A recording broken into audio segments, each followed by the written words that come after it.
Assalamualaikum warahmatullahi wabarakatuh. Salam dan bahagia.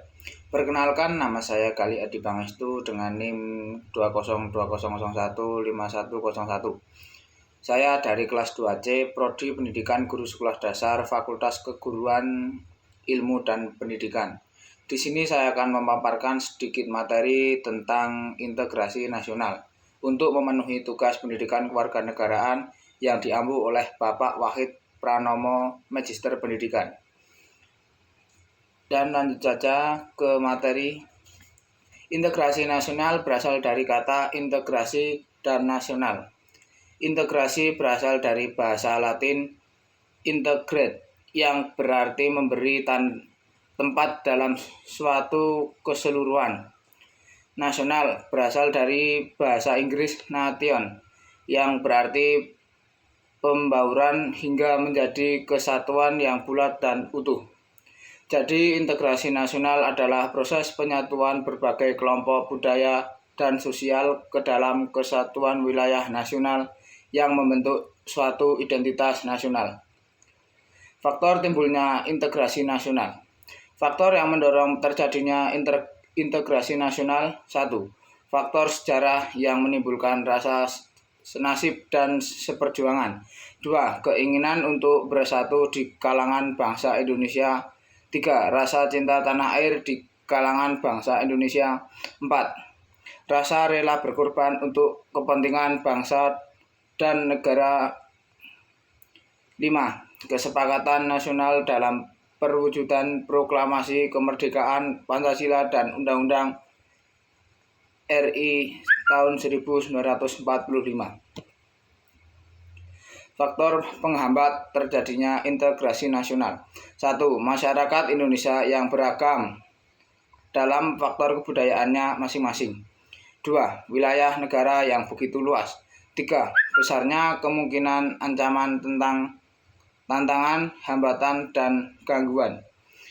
4. Masih besarnya ketampangan dan ketermerataan pembangunan dan hasil-hasil pembangunan.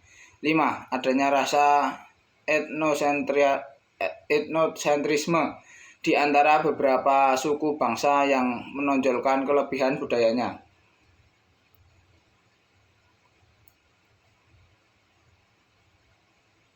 Mewaspadai ancaman terhadap integrasi nasional. Wilayah Indonesia berada pada posisi silang yang sangat strategis. Tidak hanya meliputi aspek kewilayahan, melainkan meliputi pula aspek kehidupan sosial antara lain. 1.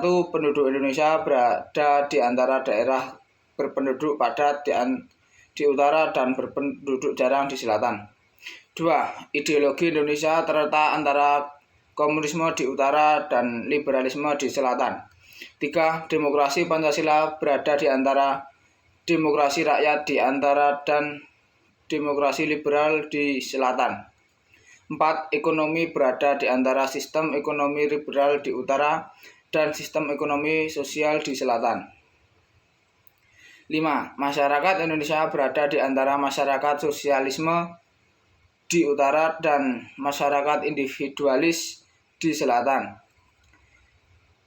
6. Kebudayaan Indonesia berada di antara kebudayaan timur di utara dan kebudayaan barat di selatan.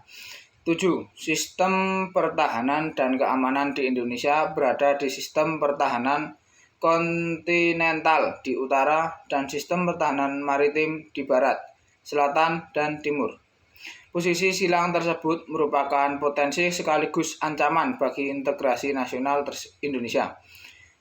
Ancaman dibagi menjadi dua, yaitu ancaman militer dan ancaman non-militer. Ancaman militer merupakan ancaman yang menggunakan kekuatan bersenjata dan terorganisasi yang dinilai mempunyai kemampuan membahayakan kedaulatan negara, keutuhan wilayah, dan keselamatan segenap bangsa. Ancaman militer dapat berupa: 1. Agresi atau invasi. 2. Pelanggaran wilayah. 3. Pemberontakan bersenjata. 4. Sabotase. 5. Spionase. 6. Aksi teror bersenjata. 7. Ancaman keamanan laut dan udara. Ancaman non-militer. Ancaman yang menggunakan faktor-faktor non-militer tapi dapat membahayakan kedaulatan negara, kepribadian negara, keutuhan wilayah negara, dan keselamatan segenap bangsa. Ancaman non-militer diantaranya: 1. Ancaman di bidang ideologi. 2. Ancaman di bidang politik. 3. Ancaman di bidang ekonomi. 4. Ancaman di bidang sosial budaya. Ancaman di bidang ideologi. Ideologi yang digunakan oleh Indonesia adalah ideologi Pancasila. Terdapat banyak ideologi yang dapat mempengaruhi ideologi negara Indonesia. Era globalisasi dapat menjadi pendorong masuknya ideologi yang tidak sesuai dengan bangsa Indonesia. Contohnya, tidak jarang masyarakat Indonesia terpengaruh oleh ideologi liberalisme yang menekankan kebebasan individual, namun pada umumnya pengaruh yang diambil justru yang bersifat negatif, misalnya gaya hidup dalam kemewahan dan pergaulan bebas. Jika tidak diatasi, dapat menjadi ancaman terhadap kepribadian bangsa Indonesia yang sesungguhnya. Ancaman di bidang politik. Ancaman di bidang politik dapat berasal dari dalam maupun luar negeri. Ancaman dari luar dilakukan oleh suatu negara dengan melakukan tekanan politik terhadap Indonesia. Ancaman dari luar dapat berupa intimidasi, provokasi, dan blokade politik. Ancaman yang berdimensi politik yang berasal dari dalam negeri dapat berupa pengarahan massa untuk menumbangkan suatu pemerintahan atau menggalangkan kekuatan politik untuk melemahkan pemerintah. Ancaman separatisme merupakan bentuk lain dari ancaman politik yang timbul di dalam negeri. Ancaman di bidang ekonomi. Karena mengingatkan ekonomi yang tersendat, muncullah dampak sulitnya mendapatkan lapangan pekerjaan. Hal tersebut menimbulkan masalah sosial baru yang menimbulkan keamanan negara terancam. Jika suatu negara tidak diimbangi dengan dasar negara yang kuat, akan berdampak pada penjajahan ekonomi. Penjajahan ekonomi di suatu negara terjadi akibat penerapan pasar bebas. Pasar bebas di satu pihak akan membuka peluang besar produk dalam negeri ke pasar internasional secara kompetitif. Sebaliknya juga membuka peluang masuknya barang-barang global ke pasar domestik. Hal tersebut menimbulkan efek positif tapi juga negatif yang mengancam integrasi nasional.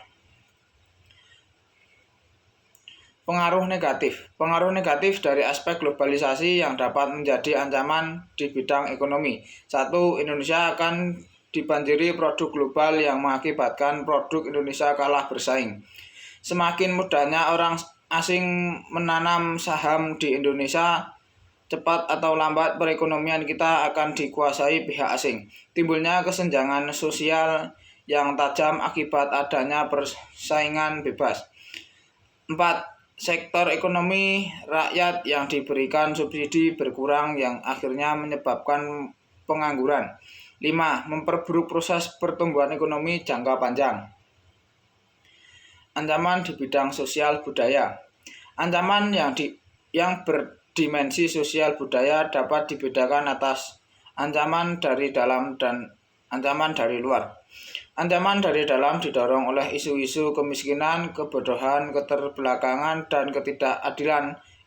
Isu tersebut menimbulkan permasalahan seperti separatisme, terorisme, kekerasan, dan bencana akibat perbuatan manusia.